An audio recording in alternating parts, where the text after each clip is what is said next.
ಈಗ ಹೊಸದಾಗಿ ಶುರು ಮಾಡ್ಯಾರ. ಮೈಸೂರದ ಚಾಮುಂಡೇಶ್ವರಿ ಬೆಟ್ಟ ಅದು ಹಿಂದೂಗಳದಲ್ಲಂತ. ಯಾರ್ದ್ರಿ ಹಿಂದೂಗಳಲ್ಲ ಅಂತಂದ್ರೆ ಡಿ.ಕೆ. ಶಿವಕುಮಾರ್.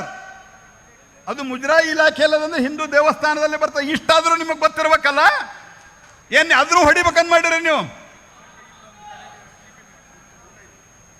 ಅಲ್ಲೇ ಒಂದು ಯಾವುದೋ ಬೆಟ್ಟವನ್ನ ಯೇಸು ಬೆಟ್ಟ ಅಂತ ಮಾಡ್ಲಿಕ್ಕೆ ಹೊಟ್ರು. ತಲಾಂತರದಿಂದ ಇದ್ದಂತಹದ್ದನ್ನ ರಾಮನಗರದಾಗ ಕಪಾಲಿ ಬೆಟ್ಟ, ಹಂಗೆ ಈ ಬೆಟ್ಟ ಏನ್ರಿ ಮಾಡ್ಲಿಕ್ಕೆ ಹೊಟ್ರೇನ್ರಿ ಡಿ.ಕೆ. ಶಿವಕುಮಾರ್?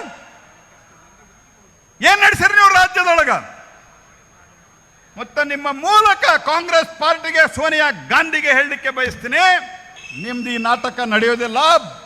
ಇವತ್ತು ದೇಶದಲ್ಲಿ ಹಿಂದುತ್ವ ಮತ್ತು ಹಿಂದುತ್ವದ ಪರವಾಗಿರುವಂಥ ಕೋಟ್ಯಾಂತರ ಜನ ತಯಾರಾಗಿದ್ದಾರೆ. ನಮ್ಮ ವಿಚಾರಧಾರೆಯನ್ನ ಜನ ಒಪ್ಲಿಕ್ಕೆ ತಯಾರಾಗಿದ್ದಾರೆ. ಸ್ನೇಹಿತರೆ, ನಿಮ್ಮಂಗೆ ಬಾಂಬ್ ಹಾಕಿದ್ರೆ ನಾವು ಡೋಜಿಯರ್ ಕೊಟ್ಕೋತ ಕೂಡುವಂತಹ ಜನ ಅಲ್ಲ. ನಾವು ನಿಮ್ಮಂಗೆ ನಾವು ಆಳ್ಕೋತ ಹೋಗಿ ಅಮೇರಿಕಾದ ಕಡೆ ಹೋಗುವಂತಹ ಜನ ಅಲ್ಲ. ನಾವು ಕಾಶ್ಮೀರದಾಗ ಯಾಸೀನ್ ಮಲ್ಲಿಕನ್ ಜೋಡಿ ಶೇಕ್ ಹ್ಯಾಂಡ್ ಮಾಡುವಂತಹ ಜನ ನಾವಲ್ಲ. ಟೆರರಿಸ್ಟ್ಗಳಿಗೆ ಬಿರಿಯಾನಿ ತಿನ್ನಿಸುವಂತ ಜನ ಅಲ್ಲ.